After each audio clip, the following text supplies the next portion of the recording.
வேற என்னப்பா கேள்வி இருக்கா? நீ கேள்வியா? தயவு செய்து விஜயிடம் கேளுங்கள்.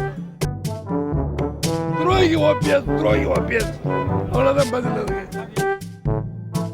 பிஜேபி சொல்றாருப்பா, அவர் சொல்றதை போட்டுக்க, நான் சொன்னதை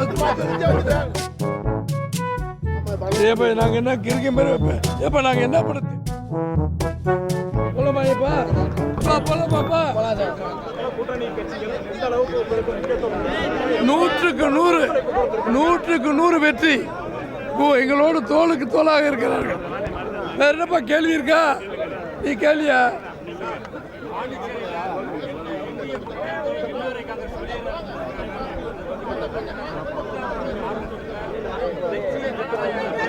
பாண்டிச்சேரியில் உங்களுக்கு கேக்குதா?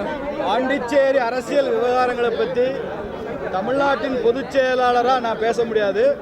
அது முழுக்க பாண்டிச்சேரி மாநிலம் சம்பந்தப்பட்ட ஒரு விஷயம். அங்கதான் கேட்கணும். அதில் தலைவர்கள் அதை பற்றி முடிவு செய்வாங்க. அதை பற்றி நான் கருத்து சொல்றது ஒன்றும் இல்லை சார். ஒரு மாநிலத்தில் எந்த தலைவர் சொன்னாலும் அவர் கேட்டுக்கிடுங்க. அது அவங்கள கேளுங்க தம்பி. தமிழ்நாட்டில் தான் கூட்டணி. இது தமிழ்நாட்டுகள் அந்தமான்ல கிளை இருக்கு, கர்நாடகாவில் கிளை இருக்கு, மகாராஷ்டிராவில் கூட திமுக இருக்கு. அங்கே காங்கிரஸ் கூட்டணி, திமுக கூட்டணிலாம் அங்கே எல்லாம் இருக்கிறது இல்லை. தமிழ்நாட்டினுடைய கான்டெக்ஸ்ட்ல தான் இது என்டிஏ கூட்டணி. ஐயா எடப்பாடியார் அவர்களை முதல்வராக்குவதற்காக அவரது தலைமையில் இங்கே பெரிய தேசிய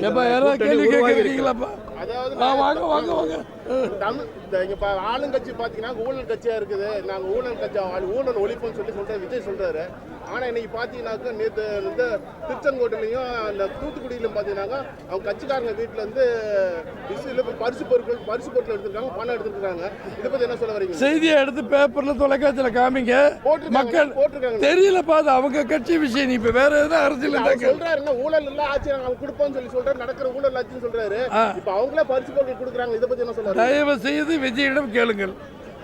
தம்பி ஓபிஎஸ் பாத்தீங்கன்னா போற பக்கமெல்லாம் பாத்தீங்கன்னா அந்த கட்சியை வந்து அழிச்சது ஏடிஎம் கட்சி அழிச்சதை வந்து உதயகுமாரும் எடப்பாடி பழனிசாமி சொல்றாரு. அதை பத்தி என்ன சொல்ல வரீங்க? எம்ஜிஆர் அம்மா ஆரம்பிச்ச அதிமுக அழித்தது, ஒழித்தது துரோகி ஓபிஎஸ், துரோகி ஓபிஎஸ், அவ்வளவுதான் பதில் இருக்கு.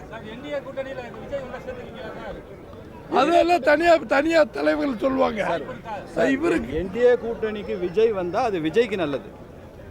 திமுக ஆட்சி அகற்றணும்னு சொன்னா நாம எல்லாம் ஓரணியில இணைவோம். திமுகவுக்கு எதிரான வாக்குகள் ஒன்றாகணும்னு சொல்றோம். வர்றது வராது அவர் பிஜேபி சொல்றாருப்பா, அவர் சொல்றதை போட்டுக்க, நான் சொன்னதை வேட்பாளர் அனௌன்ஸ் பண்ணிருக்காரு. இப்ப சென்னையில ஃபுல்லா அவங்க ஆளுங்க போட்டி போடுற லிஸ்ட் அனௌன்ஸ் பண்ணிருக்காரு. யாரு விஜய் வந்து அனௌன்ஸ் பண்ணிருக்காரு. நம்ம மேடையில் இருக்கும்போதா? ஏப்பா நாங்க என்ன கிரிக்க மாதிரி வைப்பேன். ஏப்பா நாங்க என்ன பண்ண தெரியாம எப்படி பேசுறது? அப்புறம் பேசிக்கலாம். வேற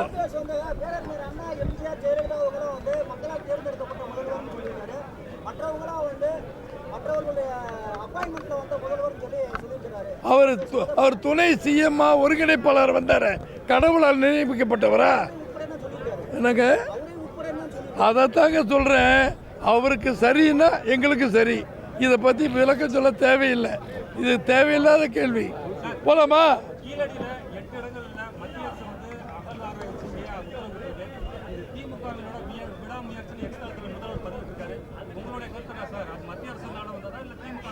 மத்திய அரசுனால தானே வந்திருக்கு. மத்திய அரசு தானே அனுமதி கொடுத்துருக்காங்க. மத்திய அரசுல இருந்து அந்த அனுமதி வர்ற வரைக்கும் மத்திய அரசு தடுக்குதுன்னு சொன்னாங்க. மத்திய அரசு கொடுக்கும்போது மத்திய அரசை பாராட்டணும்ல, வாழ்த்தணும்ல. அது செய்யற மனசு இல்ல திமுக. அது அவரது கருத்து. நாங்க கீழடி விஷயத்துல அது வந்து இந்தியாவிலேயே முதன்மை நாகரிகம் தமிழர் நாகரிகம் என்பதில் நாங்கள் பெருமை அடைகிறோம். கீழடியை பற்றிய முழு விவரங்கள் பிரதமர் ஐயா மோடி அவர்களுக்கு ரொம்ப நன்றாக தெரியும். அது ப்ரொசீஜரெல்லாம் என்ன நடக்கணுமோ அந்த துறை அதை செய்து கொண்டிருக்கிறது. இன்றைக்கி அதுக்கு அப்ரூவல் கிடச்சிருக்கு, ஒப்புதல் கிடச்சிருக்கு. நாங்கள் ஐயா நரேந்திர மோடி அவர்களுக்கு நன்றி செலுத்துவோம். இன்னும் சொல்ல போனால் கீழடி அகழாய்வு வந்ததே அதிமுக ஆட்சியில் தான். எடப்பாடியார் முதலமைச்சராக இருக்கும்போது தான் கீழடி அகழாய்வுக்கான ஆணையிட்டார் என்பது திமுக காரங்க ரொம்ப கம்ஃபர்டபுளாக அதை மறைச்சிடுறீங்க வசதியாக. இந்த உண்மையில் இந்த கிரெடிட் கொடுக்கணும்னா ஏடிஎம்கே கவர்மெண்ட் தான் கொடுக்கணும்.